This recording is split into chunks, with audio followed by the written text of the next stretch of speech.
Alright, I've been pretty bored recently. Out of stuff to stream, so I decided to do a audiobook slash reading of the Sherlock Holmes series. I expect a lot of pauses. It's not going to be a straight run through. I might do a chapter by chapter analysis. It depends. So this is a study in Scarlet. It's the first time that Watson meets Sherlock. Let's see. Part 1. Being a reprint from the reminiscences of John H. Watson, M.D., late of the Army Medical Department. In the year 1878, I took my degree of Doctor of Medicine of the University of London, and proceeded to Netley to go through the course prescribed for surgeons in the Army. Having completed my studies there, I was duly attached to the 5th Northumberland Fusiliers as assistant surgeon. The regiment was stationed at India at the time, and before I could join it, the Second Afghan War had broken out. On landing at Bombay, I learned that my corps had advanced through the passes, and was already deep in the enemy's country. I followed, however, with many other officers who were in the same situation as myself, and succeeded in reaching Kandahar in safety, where I found my regiment, and at once entered upon my new duties. The campaign brought honors and promotion to many, but for me it had nothing but misfortune and disaster. I was removed from my brigade, and attached to the Berkshires, with whom I served at the fatal Battle of Maiwand. There I was struck on the shoulder by a Jezail bullet, which shattered the bone and grazed the subclavian artery. I should have fallen into the hands of the murderous Ghazis had it not been for the devotion and courage shown by Murray, my orderly, who threw me across a pack horse and succeeded in bringing me safely to the British lines. Worn with pain and weak from the prolonged hardships which I had undergone, I was removed, with great train of wounded sufferers, to the base hospital of Peshawar. Here I rallied, and had already improved so far as to be able to walk about the wards, and even to bask a little upon the veranda, when I was struck down by enteric fever, that curse of our Indian possessions. For months my life was despaired of, when at last I came to myself, and became convalescent. I was so weak and emaciated that a medical board determined that not a day should be lost in sending me back to England. I was dispatched accordingly to the troop ship Orontes, and landed a month later on Portsmouth jetty, with my health irretrievably ruined, but with permission from a paternal government to spend the next 9 months in attempting to improve it. I had neither kith nor kin in England, and was therefore as free as air, or as free as an income of 11 shillings and 6 pence a day will permit a man to be. Under such circumstances I naturally gravitated to London, that great cesspool into which all loungers and idlers of the empire are irresistibly drained. There I stayed for some time at a private hotel in the Strand, leading a comfortless, meaningless existence, and spending such money as I had considerably more freely than I ought. So alarming did the state of my finances become, that I soon realized I must either leave the metropolis and rusticate somewhere in the country, or that I must make a complete alteration in my style of living. Choosing the latter alternative, I began by making up my mind to leave the hotel, and to take up my quarters in some less pretentious and less expensive domicile. On the very day that I had come to this conclusion, I was standing at the Criterion bar, when someone tapped me on the shoulder, and turning round, I recognized young Stamford, who had been a dresser under me at Bart's. The sight of a friendly face in the great wilderness of London is a pleasant thing indeed to a lonely man. In old days, Stamford had never been a particular crony of mine, but now I hailed him with enthusiasm, and he in his turn appeared to be delighted to see me. In the exuberance of my joy, I asked him to lunch with me at the Holborn, and we started off together in the hansom. "Whatever have you been doing with yourself, Watson?" he asked in undisguised wonder, as we rattled through the crowded London streets. "You're as thin as a lath and as brown as a nut." I gave him a short sketch of my adventures, and had hardly concluded it by the time we reached our destination. "Poor devil," he said, commiseratingly, after he had listened to my misfortunes. "What are you up to now?" "Looking for lodgings," I answered, trying to solve the problem as to whether it is possible to get comfortable rooms at a reasonable price. "That's a strange thing," remarked my companion. "You're the second man today that has used that expression to me." "And who was the first?" I asked. "A fellow who was working at the chemical laboratory up at the hospital. He was bemoaning himself this morning because he could not get someone to go halves with him in some nice rooms which he had found, and which were too much for his purse." "By Jove," I cried, "if you really want someone to share the rooms and the expense, I am the very man for him." I should prefer to having a partner to being alone. Young Stamford looked rather strangely at me over his wineglass. You don't know Sherlock Holmes yet, he said. Perhaps you would not care for him as a constant companion. Why? What is there against him? Oh, I didn't say there was anything against him. He's a little queer in his ideas, an enthusiast in some branches of science. As far as I know, he's a decent enough fellow. Well, a medical student, I suppose, said I? No, I have no idea what he intends to go in for. I believe he is well up in anatomy, and he is a first-class chemist. But as far as I know, he has never taken out any systematic medical classes. His studies are very desultory and eccentric, but he has amassed a lot of out-of-the-way knowledge which would astonish his professors. Did you never ask him what he was going in for? I asked. No, he is not a man that is easy to draw out, though he can be communicative enough when the fancy seizes him. I should like to meet him, I said. If I am to lodge with anyone, I should prefer a man of studious and quiet habits. I am not strong enough yet to stand much noise or excitement. I had enough of both in Afghanistan, and to last me for the remainder of my natural existence. How could I meet this friend of yours? He is sure to be at the library, returned my companion. He either avoids the place for weeks, or else he works there from morning to night. If you like, we shall drive round together after lunch. Certainly, I answered, and the conversation drifted away into other channels. As we made our way to the hospital after leaving the Holborn, Stamford gave me a few more particulars about the gentleman whom I proposed to take as a fellow lodger. You mustn't blame me if you don't get on with him, he said. I know nothing more of him than what I have learned from meeting him occasionally in the laboratory. You proposed this arrangement, so you must not hold me responsible. If we don't get on, it will be easy to part company, I answered. It seems to me, Stamford, I added, looking hard at my companion. Did you have some reason for washing your hands of the matter? Is this fellow's temper so formidable, or what is it? Don't be mealy-mouthed about it. It's not easy to express the inexpressible, he answered with a laugh. Holmes is a little too scientific for my taste. It approaches to cold-bloodedness. I can imagine his giving a friend a little pinch of the latest vegetable alkaloid, not out of malevolence, you understand, but simply out of a spirit of inquiry, in order to have an accurate idea of the effects. To do him justice, I think he would take it himself with the same readiness. He appears to have a passion for definite and exact knowledge. Very right, too. Yes, but it may be pushed to excess. When it comes to beating the subjects in the dissecting room with a stick, it's certainly taking a rather bizarre shape. Beating the subjects? Yes, to verify how far bruises may be produced after death. I saw him at it with my own eyes. And yet you say he is not a medical student? No. Heavens know what the objects of his studies are. But here we are, and you must form your own impressions about him. As he spoke, we turned down a narrow lane and passed through a small side door, which opened into a wing of the great hospital. It was familiar ground to me, and I needed no guiding as we ascended the bleak stone staircase and made our way down the long hallway, with its vista of whitewashed wall and dun-colored doors. Near the further end of the low arched passageway branched away from it, and led to the chemical laboratory. This was a lofty chamber, lined and littered with countless bottles. Broad, low tables were scattered about, which bristled with retorts, test tubes, and little Bunsen lamps, with their blue flickering flames. There was only one student in the room, who was bending over a distant table, absorbed in his work. At the sound of our steps, he glanced round and sprang to his feet with a cry of pleasure. I found it! I found it! He shouted to my companion, running towards us with a test tube in his hand. I found a reagent which is precipitated by hemoglobin, and by nothing else. Had he discovered a gold mine, no greater delight could not have shone upon his features. Dr. Watson? Mr. Sherlock Holmes, said Stamford, introducing us. How are you? He said cordially, gripping my hand with a strength for which I should have hardly given him credit. You have been in Afghanistan, I perceive. How on earth did you know that? I asked in astonishment. Never mind, said he, chuckling to himself. The question now is about hemoglobin. No doubt you see the significance of this discovery of mine. It is interesting, chemically no doubt, I answered, but practically. Why, man, it is the most practical medical legal discovery for years.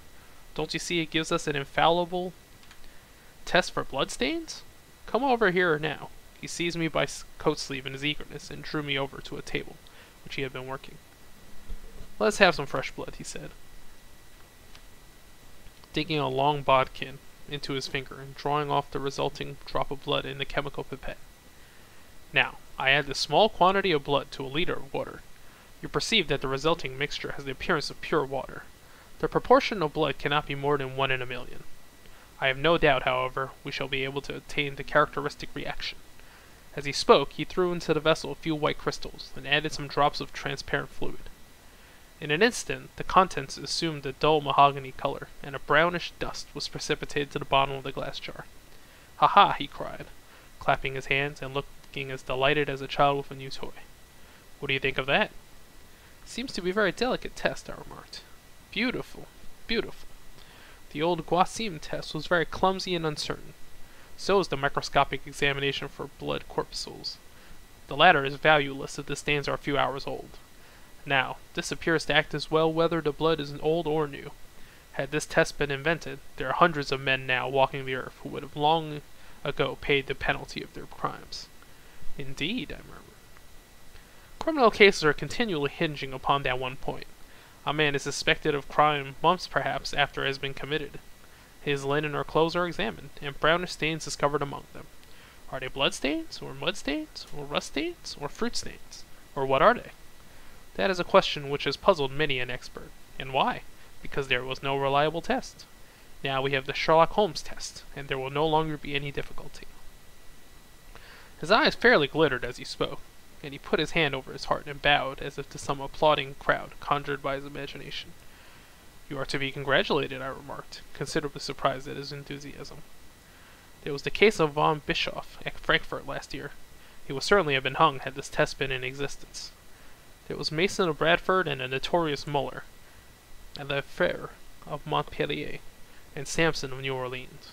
I can name a score of cases in which it would have been decisive." "You seem to be a walking calendar of crimes," said Stamford with a laugh. "You might start a paper on those lines. Call it Police News of the Past."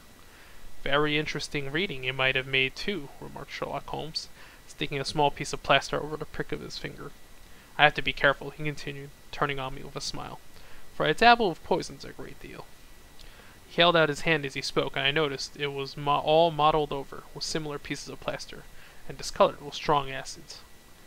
"We came here on business," said Stamford, sitting down on a high three-legged stool, and pushing another one in my direction with his foot. "My friend here wants to take diggings, and as you were complaining you could get no one to go halves with you, I thought I had better bring you together." Sherlock Holmes seemed delighted at his idea of sharing his rooms with me. "I have my eye on a suite in Baker Street," he says, which would suit us down to the ground. "You don't mind the smell of strong tobacco, I hope?" "I always smoke ships myself," I answered. "That's good enough. I generally have chemicals about, and occasionally do experiments. Would that annoy you?" "By no means. Let me see. What are my other shortcomings? I get in the dumps at times, and don't open my mouth for days on end. You must not think I am sulky when I do that. Just let me alone, and soon I'll be right. What have you to confess now? It's just as well for two fellows to know the worst of one another before they begin to live together." I laughed at his cross-examination. "I keep a bullpup," I said, "and I object to rows because my nerves are shaken, and I get up at all sorts of ungodly hours, and I am extremely lazy. I have another set of vices when I am well, but those are the principal ones at the moment." "Do you include violin playing in your category of rows?" he asked anxiously. "Depends on the player," I answered. "A well-played violin is a treat for the gods. A badly played one—" "Oh, that's all right," he cried, with a merry laugh. "I think we may consider the thing as settled. That is, if the rooms are agreeable to you. When shall we see them?" "Call me here at noon tomorrow, and we'll go together and settle everything," he answered. "All right, noon exactly," said I, shaking his hand. We left him working among his chemicals, and we walked together towards my hotel. "By the way," I asked suddenly, stopping and turning upon Stamford, "how the deuce did he know I had come from Afghanistan?" My companion smiled an enigmatical smile. "It's just his little peculiarity," he said. "A good many people have wanted to know how he finds things out." "Oh, a mystery, is it?" I cried, rubbing my hands. "This is very piquant. I am much obliged to you for bringing us together. The proper study of mankind is man, you know." "We must study him, then," Stamford said, as he bade me farewell. "You'll find him a knotty problem, though. I'll wager he learns more about you than you about him. Goodbye." "Goodbye," I answered, and strolled on to my hotel, considerably interested in my new acquaintance. End of chapter 1. Okay, so in this chapter we learn quite a few traits about Holmes that future derivative works have kind of blown up, right? Like the violin playing, that only really shows up in this chapter of this first story. Whereas in like the future shows and movies, that's played up a lot more.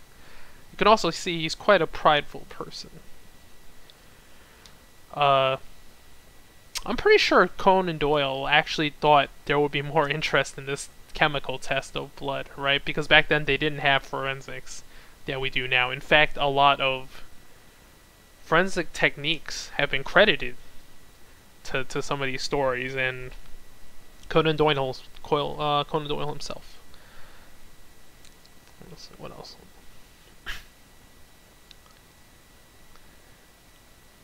So this is when they first meet. You have come from Afghanistan, I gather, is the famous line, and most adaptations start with that. You have been in Afghanistan, I perceive. Sometimes it's played with. Alright, I'll probably do one more chapter.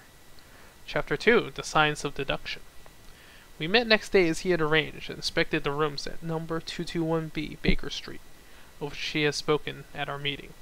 They consisted of a couple of comfortable bedrooms and a single large airy sitting room, cheerfully furnished and illuminated by 2 broad windows.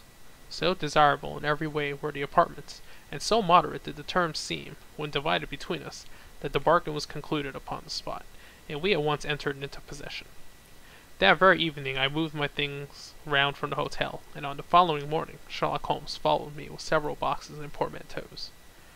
For a day or two we were busily employed in unpacking and laying out our property to the best advantage. That done, we gradually began to settle down and to accommodate ourselves to our new surroundings. Holmes was certainly not a difficult man to live with. He was quiet in his ways, and his habits were regular. It was rare for him to be up after 10 at night, and he had invariably breakfasted and gone out before I rose in the morning. Sometimes he spent his day at the chemical laboratory, sometimes in the dissecting rooms, and occasionally on long walks, which appeared to take him to the lowest portions of the city. Nothing could exceed his energy when the working fit was upon him, and now and again a reaction would seize him, and for days on end he would lie upon the sofa in the sitting room, hardly uttering a word or moving a muscle from morning to night. On these occasions I have noticed such a dreamy, vacant expression in his eye, that I might have suspected him of being addicted to the use of some narcotic, had not the temperance and cleanliness of his whole life forbidden such a notion. As the weeks went by, my interest in him and my curiosity as to his aims in life gradually deepened and increased. His very person and appearance were such as to strike the attention of the most casual observer. In height, he was rather over 6 feet, and so excessively lean he seemed to be considerably taller. His eyes were sharp and piercing, save during those intervals of torpor to which I have alluded, and his thin, hawk-like nose gave his whole expression an air of alertness and decision. His chin, too, had the prominence and squareness which marked the man of determination. His hands were invariably blotted with ink and stained with chemicals, yet he was possessed of extraordinary delicacy of touch, as I frequently had occasion to observe, when I watched him manipulating his fragile philosophical instruments. The reader may set me down as a hopeless busybody, when I confess how much this man stimulated my curiosity, and how often I endeavored to break through the reticence which he showed on all that concerned himself. Before pronouncing judgment, however, be it remembered how objectless was my life, and how little there was to engage my attention. My health forbade me from venturing out unless the weather was exceptionally genial, and I had no friends who would call upon me and break the monotony of my daily existence. Under these circumstances I eagerly hailed the little mystery which hung around my companion, and spent much of my time in endeavoring to unravel it. He was not studying medicine. He had himself, in reply to a question, confirmed Stanford's opinion upon that point. Neither did he appear to have pursued any course of reading which might fit him for a degree in science or any other recognized portal which would give him an entrance to the learned world. Yet his zeal for certain studies was remarkable, and within eccentric limits his knowledge was so extraordinarily ample and minute that his observations had fairly astounded me. Surely no man will work so hard or attain such precise information unless he has some definite end in view. Desultory readers are seldom remarkable for the exactness of their learning. No man burdens his mind with small matters unless he has some very good reason for doing so. His ignorance was as remarkable as his knowledge. Of contemporary literature, philosophy, and politics, he appeared to know next to nothing. Upon my quoting Thomas Carlyle, he inquired in the naivest way who he might be and what he had done. My surprise reached a climax, however, when I found, incidentally, that he was ignorant of the Copernican theory and of the composition of the solar system. That any civilized human being in this 19th century should not be aware that the Earth traveled round the sun appeared to me such an extraordinary fact that I could hardly realize it. "You appear to be astonished," he said, smiling at my expression of surprise. "Now that I do know, I shall do my best to forget it." "To forget it?" "You see," he explained, "I consider that a man's brain originally is like a little empty attic, and you have to stock it with such furniture as you choose. A fool takes in all the lumber of every sort that he comes upon, so that the knowledge which might be useful to him gets crowded out, or at best is jumbled up with a lot of other things, so that he has difficulty in laying his hands upon it. Now the skillful workman is very careful indeed as to what he takes into his brain attic. He will have nothing but the tools which may help him in doing his work, but of these he has a large assortment, and all in the most perfect order. It's a mistake to think that that little room has elastic walls and it can distend to any extent. Depend upon it, there comes a time when for every addition of knowledge you forget something that you knew before. It is of the highest importance, therefore, not to have useless facts elbowing out the useful ones." "But the solar system," I protested. "What the deuce is it to me?" he interrupted impatiently. "You say that we go round the sun. If we went round the moon, it would not make a pennyworth of difference to me or to my work." I was on the point of asking him what that work might be, but something in his manner showed me that the question would be an unwelcome one. I pondered over our short conversation, however, and endeavored to draw my deductions from it. He said he would acquire no knowledge which did not bear upon his object. Therefore, all the knowledge which he possessed, as such, would be useful to him. I enumerated in my own mind all the various points upon which he showed me he was exceptionally well informed. I even took a pencil and jotted them down. I could not help but smiling at my document when I completed it. It ran this way: Sherlock Holmes, his limits. Number 1. Knowledge of literature, nil. Number 2. Philosophy, nil. 3. Astronomy, nil. 4. Politics, feeble. 5. Botany, variable. Well up in belladonna, opium, and poisons generally, knows nothing of practical gardening. 6. Geology, practical but limited, tells at a glance different soils from each other.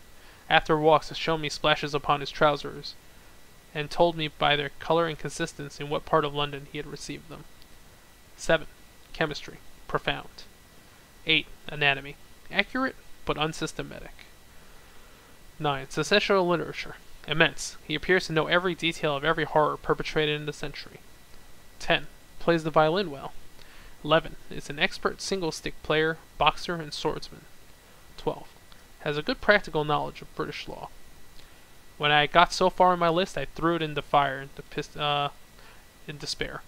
If I can only find what the fellow is driving at by reconciling all these accomplishments, and discovering a calling which needs them all, I said to myself, I might as well give up the attempt at once.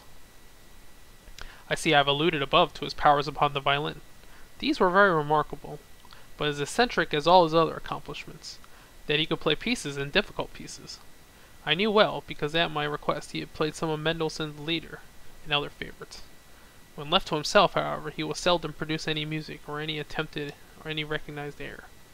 Leaning back in his armchair of an evening, he would close his eyes and scrape carelessly at the fiddle, which was thrown across his knee.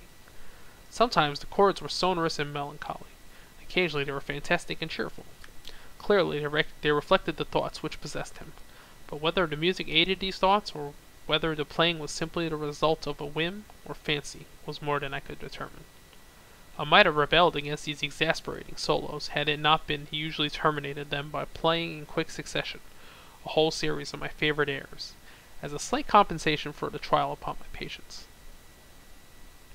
During the first week or so we had no callers. I had begun to think that my companion was as friendless a man as myself. Presently, however, I found he had many acquaintances, and those in the most different classes of society. There was one little sallow, rat-faced, dark-eyed fellow, who was introduced to me as Mr. Lestrade, and who had came 3 or 4 times in a single week. One morning a young girl called, fashionably dressed, and stayed for half an hour or more. The same afternoon brought a gray-headed, seedy visitor, looking like a Jew peddler, who appeared to be much excited, who was closely followed by a slipshod elderly woman. On another occasion, an old white-haired gentleman had an interview with my companion, and on another, a railway porter in his velveteen uniform.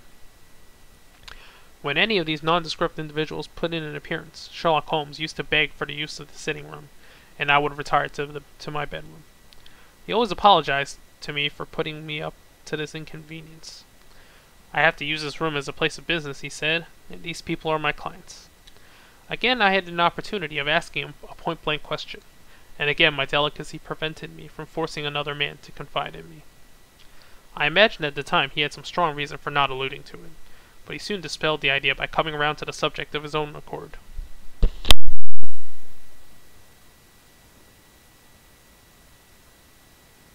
It was upon the 4th of March, as I had good reason to remember, that I rose somewhat earlier than usual, and found that Sherlock Holmes had not yet finished his breakfast.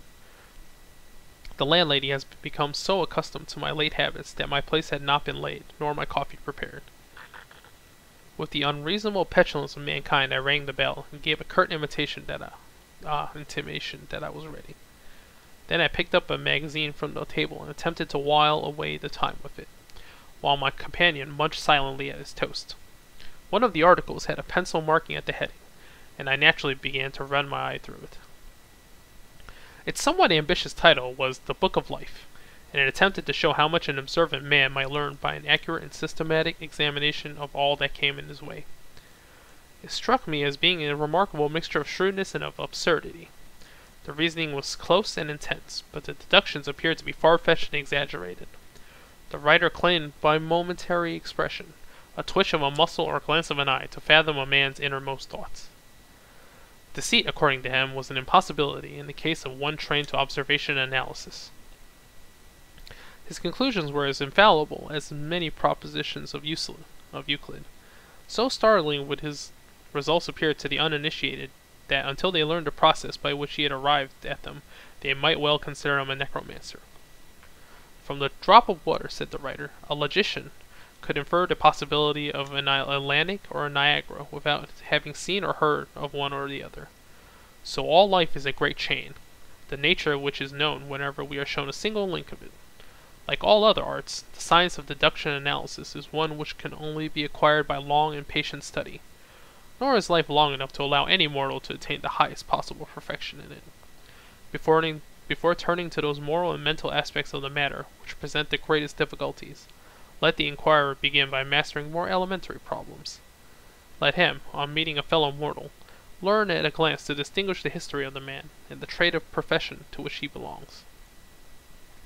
Puerile as such an exercise may seem, it sharpens the faculties of observation, and teaches one where to look, and what to look for, by a man's fingernails, by his coat sleeve, by his boot, by his trouser knees, by the callosities of his forefinger and thumb, by his expression, by his shirt cuffs. By each of these things a man's calling is plainly revealed. That all united should fail to enlighten the competent inquirer in any case is almost inconceivable. What ineffable twaddle! I cried, slapping the magazine down on the table. I never read such rubbish in my life. What is it? Asked Sherlock Holmes. Why, this article, I said, pointing with my egg spoon as I sat down to my breakfast. I see that you have read it since you have marked it. I don't deny that it's smartly written. It irritates me, though. It is evidently the theory of some armchair lounger who evolves all these neat little paradoxes in the seclusion of his own study. It is not practical. I would like to see him clapped down in the third-class carriage in the underworld, and asked to give the trades of all his fellow travelers. I will lay 1,000 to 1 against him. You will lose your money, Sherlock Holmes remarked calmly. As for the article, I wrote it myself. You? Yes, I have a turn both for observation and for deduction. The theories which I have expressed here and appear to you to be so chimerical are really extremely practical. So practical that I depend upon them for my bread and cheese. And how? I asked involuntarily. Well, I have a trade of my own. I suppose I am the only one in the world. I'm a consulting detective, if you can understand what that is. Here in London we have lots of government detectives and lots of private ones. When these fellows are at fault they come to me, and I manage to put them on the right scent. They lay all the evidence before me, and I am generally able, by the help of my knowledge of the history of crime, to set them straight. There's a strong family resemblance about misdeeds, and if you have the details, all the details of 1,000 at your finger ends, it is odd if you can't unravel the 1,001st. Lestrade is a well-known detective. He got himself into a fog recently over the forgery case, and that was what brought him here. And those other people? They're mostly sent by the private inquiry agencies. They are all people who are in trouble about something and want a little enlightening. I listen to their story, they listen to my comments, and then I pocket my fee. But do you mean to say, I said, that without leaving your room you can unravel some knot which other men can make nothing of, although they have seen every detail for themselves? Quite so. I have a kind of intuition that way. Now and again a case turns up which is a little more complex. Then I have to bustle about and see things with my own eyes. You see, I have a lot of special knowledge which I apply to the problem, and which facilitates matters wonderfully. Those rules of deduction laid down in that article, which arouse your scorn, are invaluable to me in practical work. Observation with me is second nature. You appeared to be surprised when I told you on our first meeting that you had come from Afghanistan. You were told, no doubt? Nothing of the sort. I knew you came from Afghanistan. From long habit, the train of thoughts ran so swiftly through my mind that I arrived at a conclusion without being conscious of intermediate steps. There were such steps, however. The train of reasoning ran, here is a gentleman of a medical type, but with the air of a military man. Clearly an army doctor, then. He has just come from the tropics, for his face is dark, and that is not the natural tint of his skin, for his wrists are fair. He has undergone hardships and sickness, as his haggard face says clearly. His left arm has been injured. He holds it in a stiff and unnatural manner. Where in the tropics could an English army doctor have seen much hardship and got his arm wounded? Clearly in Afghanistan. The whole train of thought did not occupy a second. I then remarked that you came from Afghanistan, and you were astonished.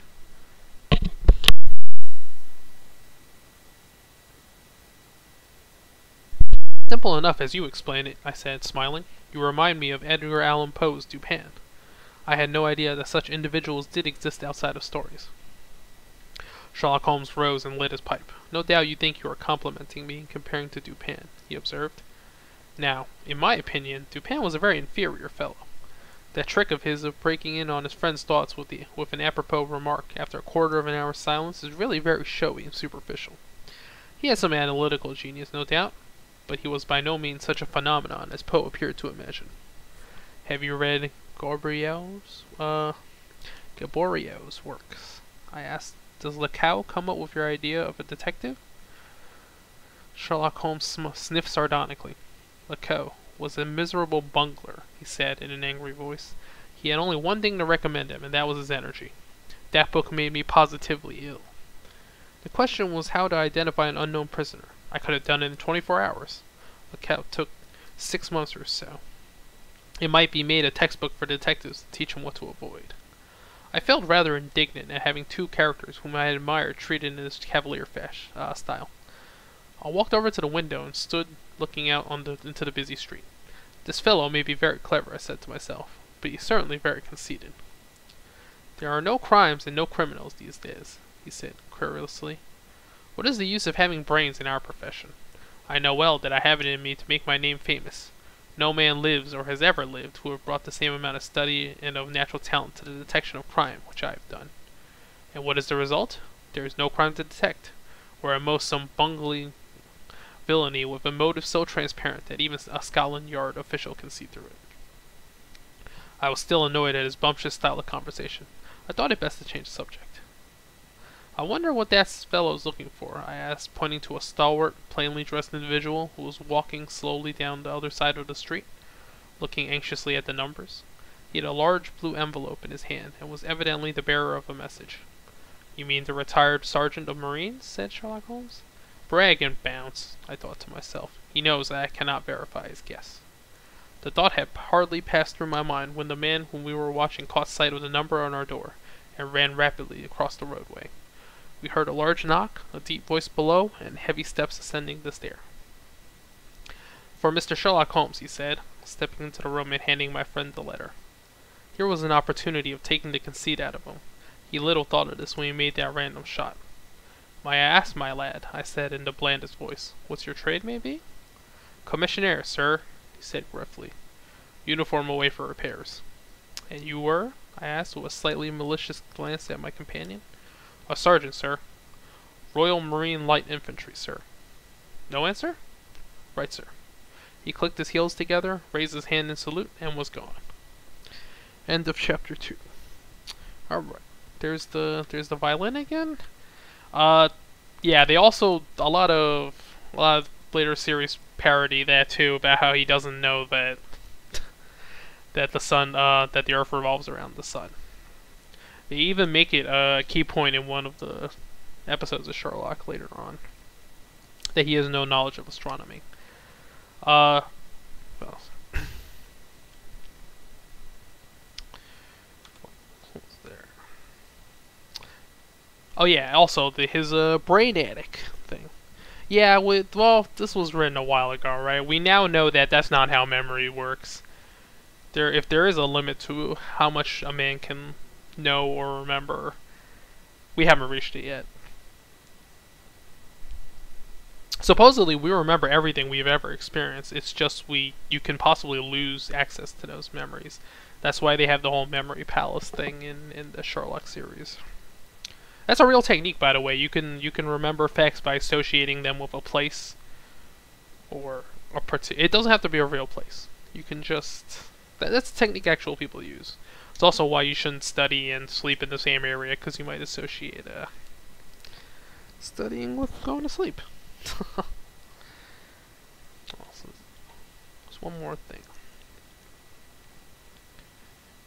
Ah, yes. He comments on Dupin by Edgar Allan Poe and the other. I did not read I've never read the other book. I have read Edgar Allan Poe's Dupin, but it's actually a reference and kind of a tribute, because apparently some would argue that Sherlock Holmes is the first detective story, right? That's the prototype. But Dupin and Conan Doyle did take aspects in these stories from Dupin, and I'm assuming that other series. So it's really kind of an homage, although he talks trash about these other works. Yeah, there's Watson's still kind of he's a prideful man, right? So you can see why some people can't stand him. A lot, actually. All right, I'll probably call it a day. Thanks for watching, listening. Yeah. All right. I'll probably get through this whole thing. It might take a while. How many chapters is this thing? That was 2 chapters.